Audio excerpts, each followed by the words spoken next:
இந்தாங்க சம்பளம். எதுக்கு மேடம்? அண்ணே, இக்கட்டான நேரத்துல நீங்க எல்லாரும் எனக்கு உதவி செஞ்சிருக்கீங்க. உங்களுக்கு உடனே சம்பளம் கொடுத்தாதான் என் மனசுக்கு திருப்தியா இருக்கும். புடிங்க. ரொம்ப சந்தோஷமா. நாங்க மனசு நிறைஞ்சு வீட்டுக்கு போறோம். ரொம்ப நன்றிண்ணே. இந்தாங்க. ரொம்ப நன்றிமா.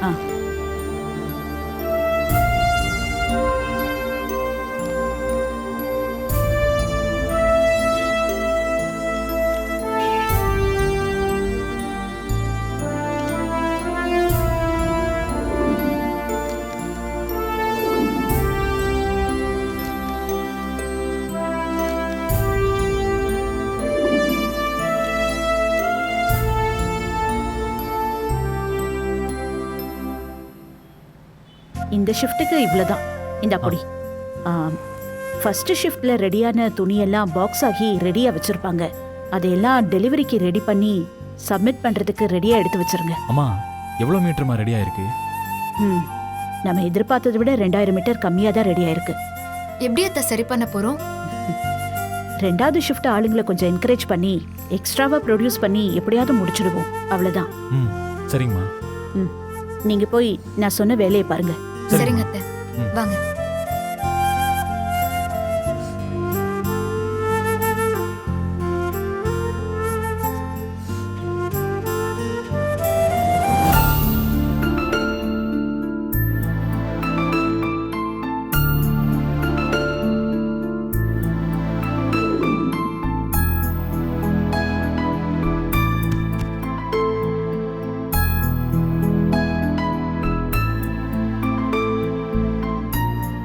சந்துரு, சந்துரு,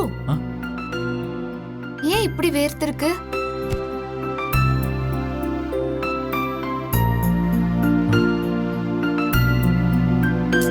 இரு, காட்டு.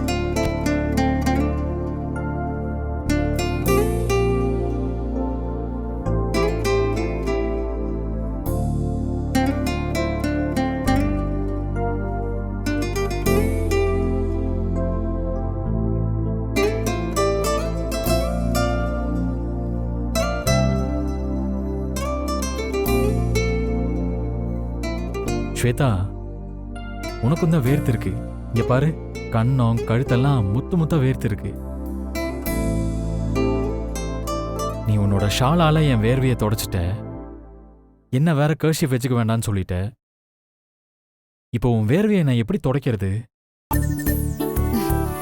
நீதான் லவ் குருவாச்சே, எல்லா லவ் ப்ராப்ளத்துக்கும் சொல்யூஷன் சொல்லுவியே. உனக்கு ஒரு சேலஞ்ச். கர்ச்சிஃபையும் யூஸ் பண்ணக்கூடாது, கையையும் யூஸ் பண்ணக்கூடாது. ஆனா என்னோட வேர்வை எல்லாத்தையும் நீ போக வைக்கணும்.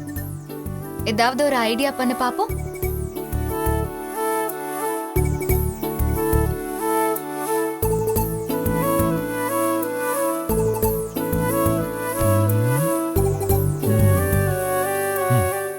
இப்ப பாரு.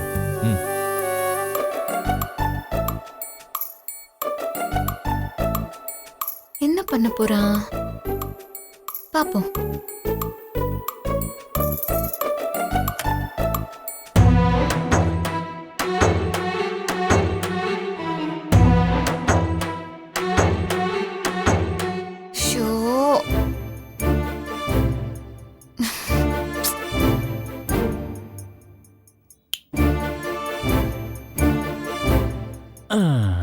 ஆஹா,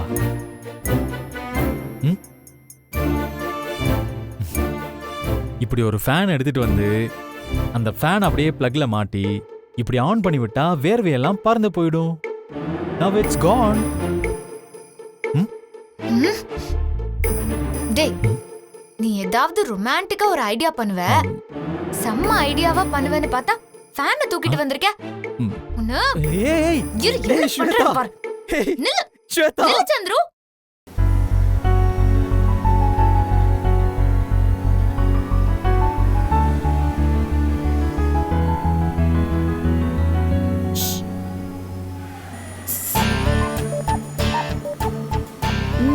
ஆரம்பிங்க.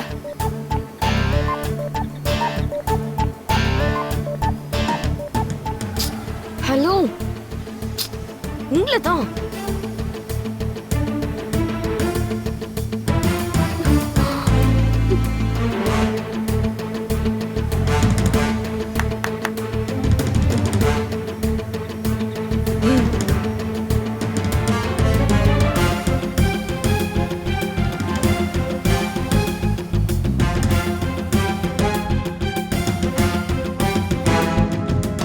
மேடம் எது கூப்பிட்டீங்க? நீங்க எதுக்கு வந்தீங்க? வந்த கடமையை செய்யாம ஏதோ வேலை பாக்குறதுக்கே அவதாரம் எடுத்த மாதிரி வேலை பார்த்துட்டு இருக்கீங்க. வேலை பார்க்க தான் வந்தோம், அதான் பண்ணிட்டு இருக்கோம். என்ன ஒரு மாதிரி பேசுற? நாங்க ஒரே மாதிரி தான் பேசுறோம், நீங்க தான் ஒரு மாதிரியா பேசுறீங்க.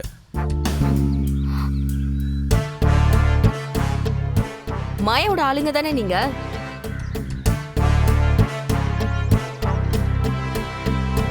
இல்லையே. வெளியே கேட்டப்போ மாயாவோட ஆளுங்கன்னு சொன்னீங்க.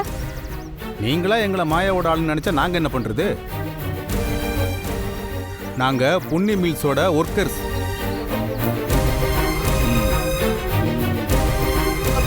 பொன்னி மில்ஸோட ஒர்க்கர்ஸா? ஆமா. நீங்க எதுக்கு உள்ள வந்தீங்க?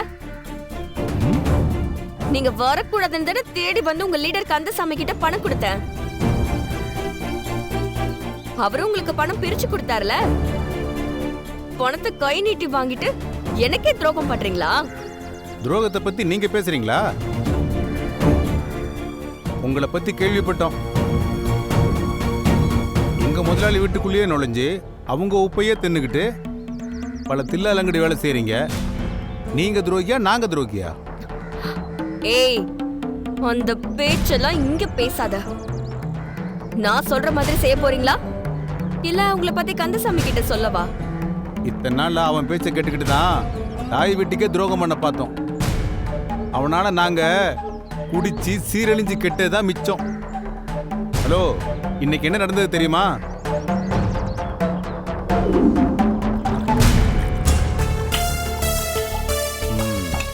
மச்சான், அடி மச்சான், ஏன் தயங்குற? சாப்பிடு.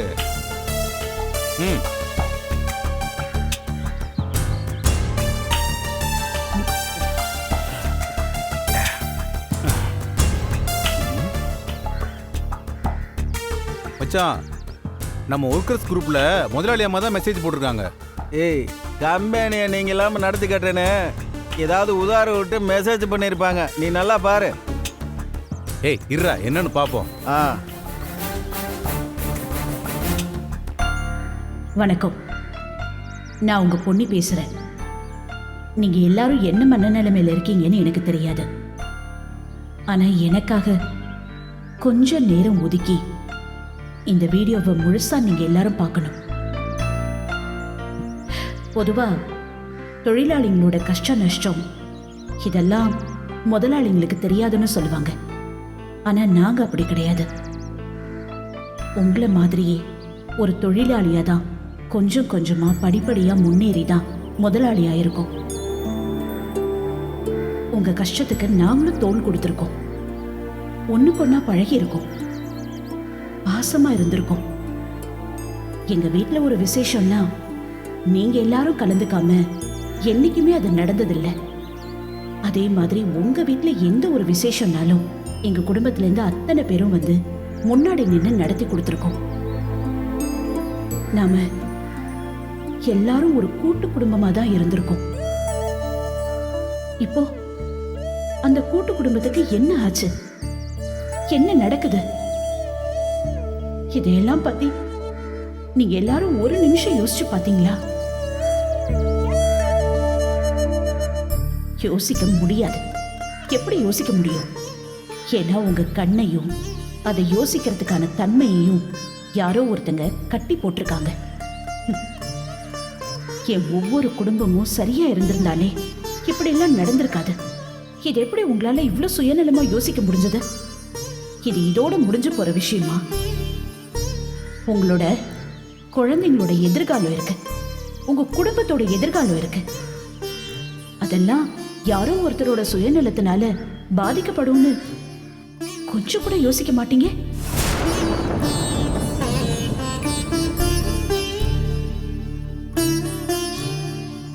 யாரோ ஒருத்தர் உங்க விரலையே எடுத்து உங்க கண்ணையே குத்திக்கிட்டு இருக்காங்க. அது உங்களுக்கு தெரியல? யாரோ ஒருத்தர் லாபத்துக்காக நீங்க மொத்தமா எல்லாத்தையும் இழந்து நிக்க போறீங்களா?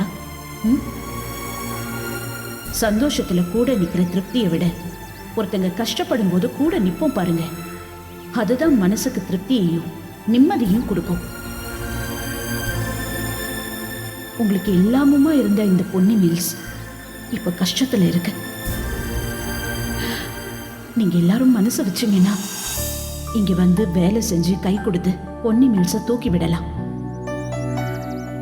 அதனால இந்த கம்பெனியோட எதிர்காலம் மட்டும் இல்ல, உங்க எதிர்காலமும் நல்லா இருக்கும். இல்ல அப்படிலாம் இல்ல. பணத்துக்கு ஆசைப்பட்டு யாரோ ஒருத்தருடைய சதி வேலைக்கு கட்டுப்பட்டு நீங்க இந்த மாதிரி தான் இருப்பீங்கன்னு முடிவோட இருந்தீங்கன்னா என்னை மன்னிச்சிடுங்க. இனிமே நான் உங்களை தொல்லை பண்ண மாட்டேன். என்னடா நம்ம இவ்வளவு பெரிய தப்பு பண்ணிட்டோம். ஏய், இப்படி சரக்குக்கும் பிரியாணிக்கும் சொரம் போயிட்டமேடா. நம்ம லீடர் பேசின ஏமாத்து பேச்சுல குத்தி கெட்டு போயிட்டோமேடா. ஏய், கல்யாண பத்திரிக்கையோட போய் நின்னா கை மேல 1 லட்ச ரூபா கொடுப்பாருடா. இன்னைக்கும் குழந்தை பிறந்திருக்குன்னு சொன்னா வீட்டுக்கு வந்து தங்கத்திலேயே மோதிரம் போட்டு போவாங்களாடா அந்த பொன்னியம்மா. குழந்தைக்கு பேர் வச்சா குழந்தையோட பேர்ல பிக்சட் டெபாசிட்ல பணம் போடுவாங்கடா. அது எல்லாத்தையும் மறந்துட்டேமேடா. இந்த பாலா போன சரக்கால தான் எல்லாமே வந்தது. இத குடிச்சுதான் நம்ம நன்றி விசுவாசத்தையே மறந்துட்டோம்டா. இத முத தூக்கி போடுறா. ச்சே.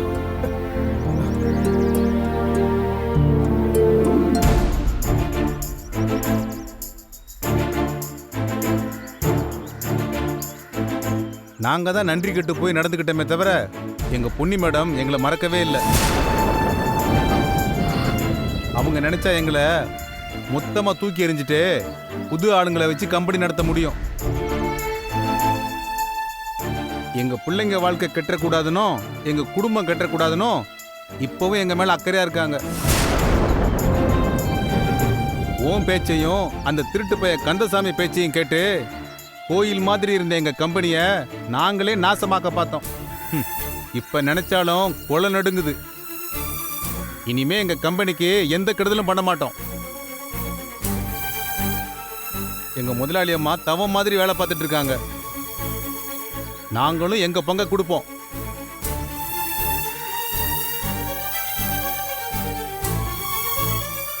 எங்களை பத்தி ஏதாவது நீ சொல்லணும்னு நினைச்ச உன்னை பத்தி நாங்க சொல்ல வேண்டியது இருக்கும். நாங்க யூனியன் லீடர் பேச்சை கேட்டு துரோகம் பண்ணிட்டோம். அதனாலதான் உன்னை காட்டி கொடுக்காம இருக்கிறோம். மரியாதையா இடத்த காலி பண்ணு. நாங்க துணிஞ்சிட்டோம். எந்த எல்லைக்கு வேணாலும் போவோம்.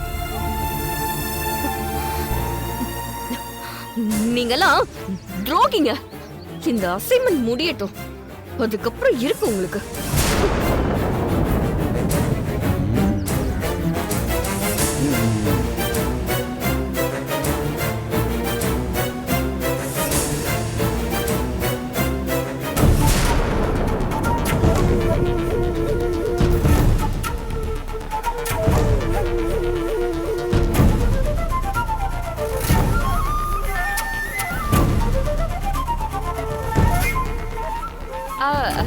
இங்க யாராவது காஃபி குடிக்கிறீங்களா? குடிக்கிறேங்க மேடம். நீங்க குடிக்கிறீங்களா? மேடம், இருங்க, எனக்கு எடுத்துட்டு ஒரு வரேன்.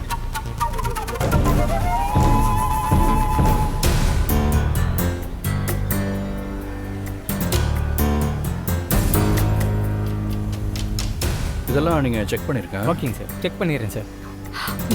செந்தில், இங்க என்ன பண்ணிட்டு இருக்க? வேலை செய்யறவங்களுக்குலாம் இன்ஸ்ட்ரக்ஷன்ஸ் கொடுக்குறேன். இந்த பக்கம் வா.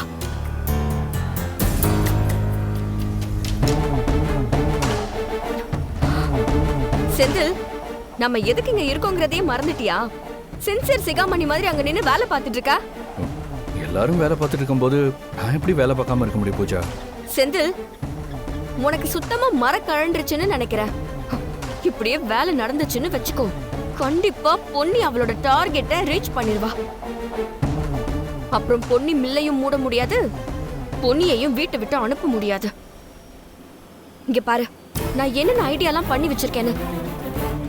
நீ அது எதை பத்தியும் கவலை இல்லாம இருக்க. என்னது இது? அப்படி கேளு. இது தூக்க மருந்து கலந்த காஃபி பவுடர். இந்த பவுடரை கலந்து காஃபி போட்டு கொடுத்தோன்னு வெய்யே, ஒவ்வொருத்தரும் தூங்கி விழுந்து குறைஞ்சது 5 மணி நேரத்துக்கு எழுந்திருக்க மாட்டாங்க. இதைத்தான் இப்போ காஃபி பவுடர்ல கலந்து கொடுக்க போறோம். பூஜா, இந்த விஷயத்தை விட்டுருன்னு சொல்றேன்ல, கேட்க மாட்டியா? நீ அவங்களுக்கு பண்ண வேண்டியதெல்லாம் பண்ணிட்ட பூஜா. இது போதுன்ற எண்ணத்துக்கு வா. இது பாரு, பொன்னி அம்மாவோ, சூர்யா, பவித்ரா, சந்துரு, ஸ்வேதா, ஐஸ்வர்யான்னு மொத்த குடும்பமும் இங்கே வேலை பார்த்துட்டு இருக்காங்க. பொன்னியை கவனமா பார்த்துக்கோன்னு எங்க அம்மா ஒரு தடவைக்கு 2 தடவை கால் பண்ணி சொல்லிட்டே இருக்காங்க. எல்லாரும் இப்படி பாசிட்டிவிட்டியா வேலை பார்த்துட்டு இருக்கும்போது நாம மட்டும் ஏன் இப்படி டிஃப்ரெண்டா யோசிக்கணும்? எல்லாத்தையும் போதும்னு விடு பூஜா. நீ பேசுவ செந்தில், நீ நல்லா பேசுவ. ஏன்னா உங்க அம்மா சாகலல்ல, உங்க அப்பாவோ உங்க அக்காவோ சாகலல்ல. எல்லாத்தையும் பறி கொடுத்தவ நான் தானே. இன்னைக்கு அனாதையா நிக்கிறதும் நான் தானே. குடும்பத்தை இழந்த வலி, துக்கம், துயரம் எல்லாம் எனக்கு மட்டும் தானே. அதனால நீ பேசுவ.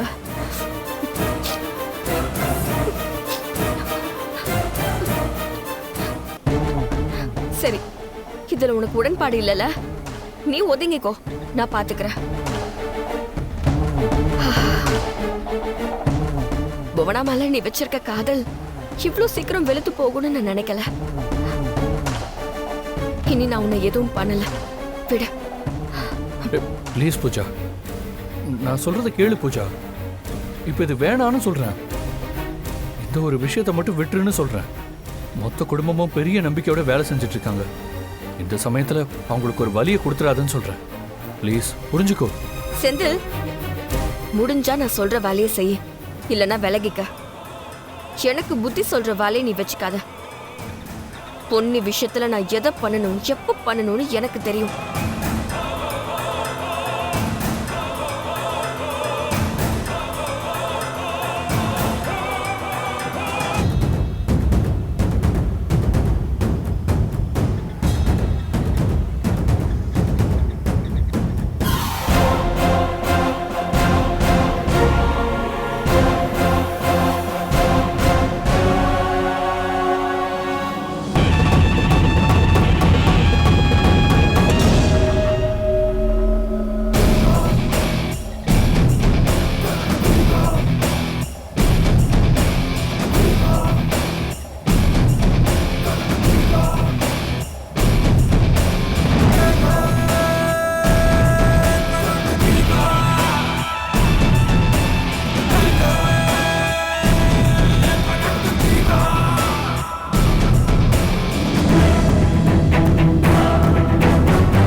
வா, காப்பி குடிச்சிட்டு வரலாம்.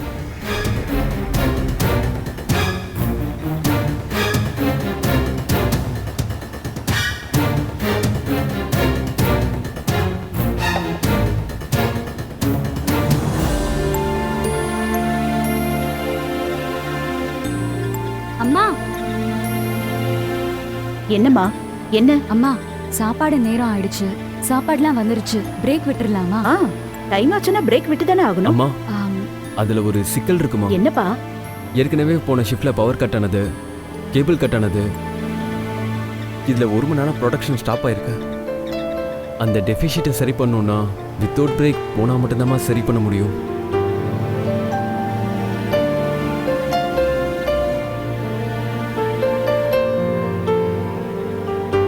இப்பயும் பிரேக் விட்டு போனோம்னா டெஃபிஷிட் இருக்க 2000 மீட்டரை நம்மளால மேனேஜ் பண்ண முடியாது. அதுக்காக எப்படி சாப்பிடாம இருக்க முடியும்? அம்மா, இப்ப இருக்கிற ஒரே ஒரு ஆப்ஷன் நம்ம வித்தவுட் பிரேக் போறது மட்டும்தான். அப்படி போனா மட்டும்தான் நம்ம டெபிசிட்டை சரி பண்ண முடியும். சாப்பிடாம வேலை செஞ்சா ஒர்க்கர்ஸ் எல்லாம் மயக்கம் போட்டு விழுந்துருவாங்க சந்துரு. அப்புறம் அவங்களால வேலை செய்ய முடியாது. அப்புறம் அதே காரணமா காமிச்சு மறுபடியும் ஸ்ட்ரைக் மாதிரி ஏதாவது பண்ண ஆரம்பிச்சா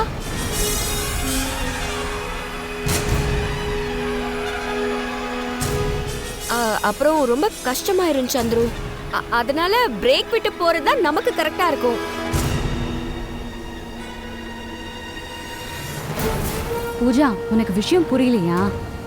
அப்படி விட்டுட்டோம்னா டெபிசிட் இருக்க 2000 மீட்டர் எப்படி சரி பண்றது? அதுக்கு வேற வழி ஏதாவது யோசிக்கலாம். அதுக்காகலாம் பிரேக் விடாம போக முடியாதுல.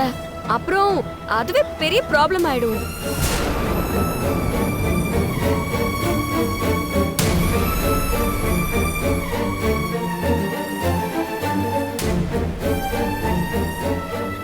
ஐஷு, பிரேக் இல்லாமே போகலாம்.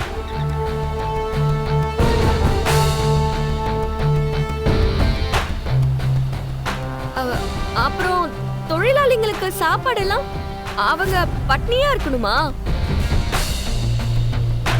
ஷிஃப்ட் முடியற வரைக்கும் எப்படி அவங்க பட்னியா இருப்பாங்க? பொன்னி இருக்கிற இடத்துல யாரும் பட்னியா இருக்க மாட்டாங்க. வாங்க வாங்க.